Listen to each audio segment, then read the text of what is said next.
A peaceful afternoon at the Clovis Carver Public Library was shattered by the sharp crack of gunfire echoing between the bookshelves. In an instant, the calm of dozens of people was replaced by sheer terror from senseless violence. The police had to confront an unpredictable danger head-on to stop an unstable teenager, driven by a mysterious and incomprehensible motive to kill.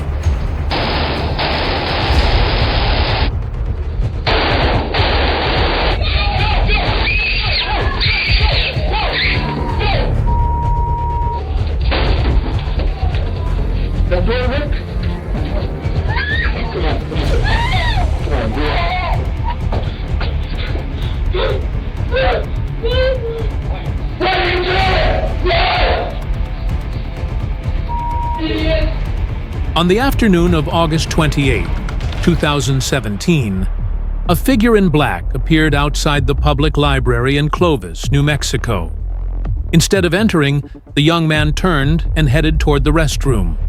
His steps were calm, but just minutes earlier, his voice had echoed with a chilling message as he left his house. By the time you're watching this, the deed would have already been done. And by the deed, I'm not sure what it is yet. I'm just gonna go trolley along, find something to do. First off, I'm gonna say I'm sorry to anyone that's gonna be affected by this. This is a tough subject. I wanna say I'm sorry to my family. Just remember happier times. I'm sorry to my girlfriend. I wanted to marry you, and I love you a lot. I just couldn't take it. This was all my idea. No one made me do this. No one made me want to do this. It was just me being mad. So I don't want my family to be punished in any sort of way. In his final recording, the young man reveals his inner turmoil with each word. Just before the horrific act, Nathaniel took a final photo and shared it on Snapchat, a chilling declaration of what was to come. The moments before Nathaniel opened fire felt disturbingly normal, as if nothing unusual was about to happen. Please be advised, the following footage may be disturbing.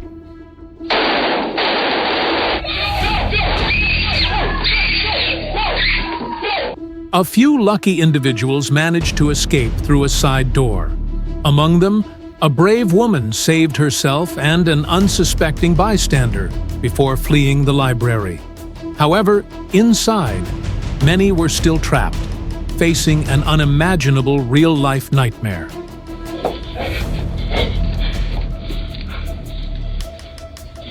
Papa, please save me. A family hiding behind the information desk decided they couldn't wait for the nightmare to end. Hearing the cries for help, a man outside called 911 and rushed in to rescue his wife and child. The library, somebody's been quiet shooting. There's 2 people laying dead up.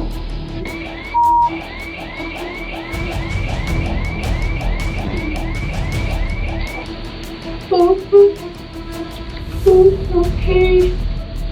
Whatever you do, don't die. The scene at the Clovis Carver Public Library was unimaginable in its horror and bloodshed, but help was on the way. As the shooter moved from room to room, stalking his victims like prey, the police were rushing to the building. As the police entered, the fear of the unknown lurked in every corner and behind every door. No one in the library was beyond suspicion. Lay down. Put your hands up where I can see them. Good? No. Good? We got 2 right here. Step away from the door. Step away from the door. Do it now. Do it now. Go. Come out. Step away. Step away. Step out. Come out. Step out. Step out. Step out. Let's get out. You don't know who? You know who's shooting? No, we don't. Okay. Who was in there the whole while? Get back in there. Get back in there and stay. Close the door and block it. Don't let anybody else in. Okay, stay right there. The officers couldn't let their guard down for a moment, and they didn't take any risks. Going in. Go. Police! Show me your hands. It's police. Police! Come here. Come here. Show me your hands. Show me your hands. Come on. Come on, let's go. Come on. Let's go. Out. Come on. Put your hands on your back.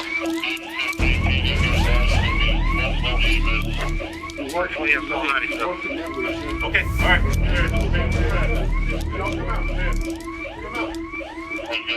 This is protocol, okay? Seeing the police handcuff potential victims was unusual, but with limited information, an officer quickly questioned 2 witnesses, hoping for a crucial lead. On the ground? Does it look like him? No. No. He was skinny, he was young, he had a hat. Look at him.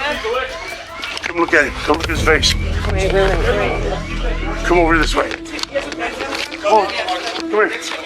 Come here. Come look. Hurry. Is that him? Yes, sir. Okay. I believe it. Okay, you both just wait right over there. We got it. The shooter was handcuffed, lying face down near the information desk.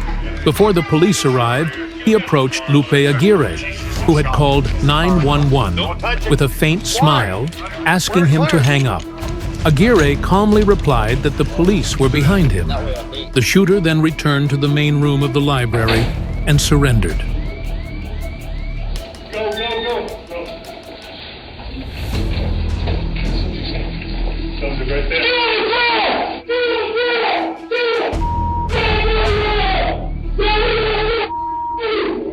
Less than 5 minutes passed between the first shot and the shooter's arrest, but it was long enough to create a chaotic and tragic scene. Police at the back of the building were still unsure if they had arrested the right person or if he was the only one on the loose. While officers outside worked to secure the building, those inside the library struggled to control the ongoing tense situation. Right there, okay? Stay right there, you're all right. I'm scared. The officers remained extremely Anybody else? cautious. How many? We got one that way. There's one over the gun. No, let's go. As the police carefully searched the library, the idea of a second shooter began to fade. We still looking for one? No, we have one. There's not 2. Only one person was behind the horrific massacre, and before the day ended, he would speak a lot. Those words, once revealed, would deepen the horror of this shocking event. Meanwhile, the emergency situation still had many aspects to address. First responders had to search the library for safety, escort the shooter to the station, and, above all, care for the victims who had endured this nightmare.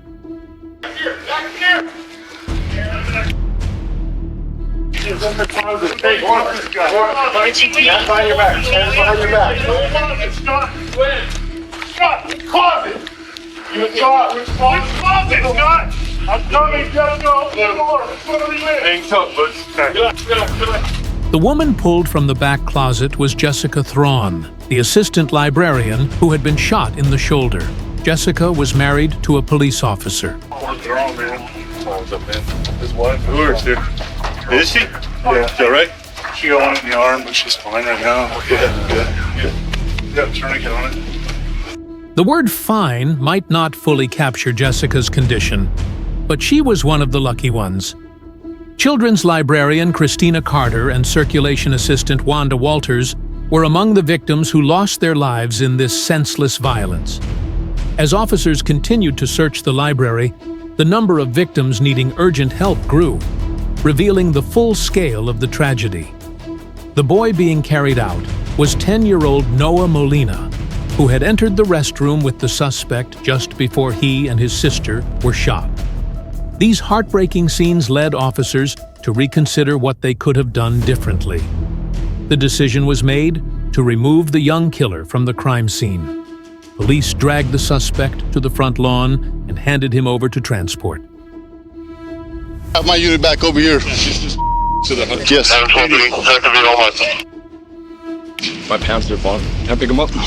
Nope, keep your hands where I can see them. There's a nice pocket, man. Get down on your knees. Down on your knees. What else do we have in your pockets? I'm not sure. I think it's my shirt. Oh, it's pepper.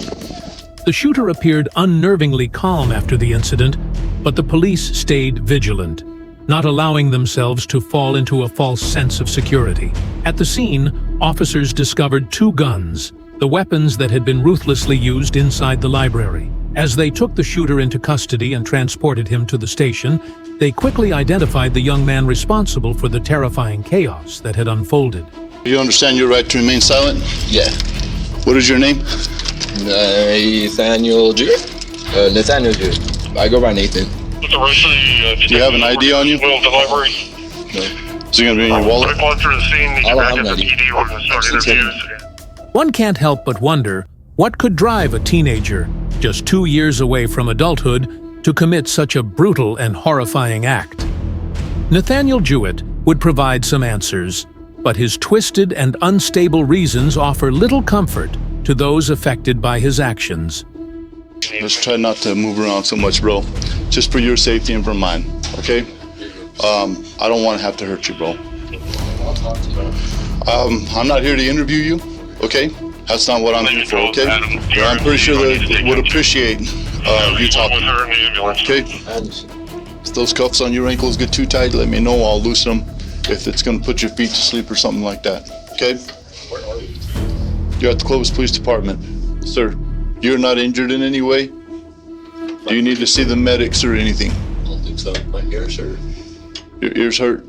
I can't hear out Okay. If you feel that you need to see the medics, I want you to tell me, okay? Where are we? The Clovis Police Department. Are you under the influence of something? Are you under the influence of something? No. The officer would naturally question Nathaniel's state of mind after he answered the same question twice, within 5 minutes. However, that wasn't the strangest part. What would the young killer say when confronted by the police? Church tonight at 6. We'll have to get there at 6. We're installing the soundboard in there. Nathaniel was fully aware of where he was headed that night. However, in a strange psychological twist, he attempted to downplay the severity of the violent act he had committed earlier that morning. Nobody got hurt, right?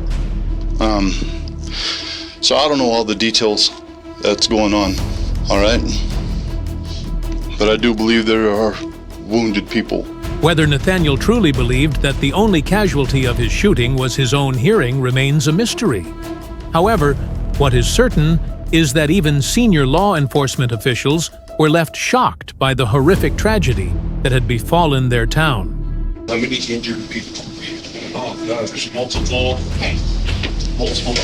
The officer was concerned that Nathaniel might have overheard the conversation, but it seemed the young shooter had more pressing matters on his mind. I have a jacket. Not when you got with me, you didn't. Okay. It was a hat. It wasn't a jacket. That's what it was. I had a hat on. Nathaniel may appear indifferent to the severity of his actions, but clearly, that day left deep emotional scars, not only for the victims, but also for the police force. For the murderer, there were many moments in the following hours that highlighted his unstable mind and complete lack of remorse for his actions. Any bruises, any cuts on your face? Was that marker or what? Yeah, my girlfriend did. Okay. So that's all marker, it's all right on you? Okay. She drew on my stomach too. Okay. You know something? All right, pick up your shirt. You work? As a student? Yes, sir. 10th grade?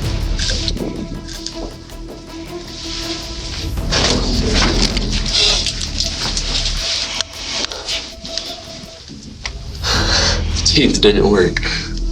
Okay. The police took Nathaniel to the hospital, where he would answer some questions before being taken to his final destination, the Juvenile Detention Center. There, he admitted to the nurses about his substance abuse issues. Drink or smoke? I drink. How much? Daily? Do you drink daily? I do. Okay. When asked about his mental health, Nathaniel revealed he had been diagnosed with depression, but had recently stopped attending therapy. 2 years later, in a lawsuit, victims would accuse his psychiatrist of failing to act despite knowing about Nathaniel's violent thoughts and access to firearms. Minutes after the shooting, Nathaniel's father returned home to find his son missing. His absence raised concern, but his worry turned to alarm when Chris Jewett noticed a distinctive item in his son's room. I went to check his room and found a few pocket knives and razor blades. And what really caught my attention was a $2 bill on his desk.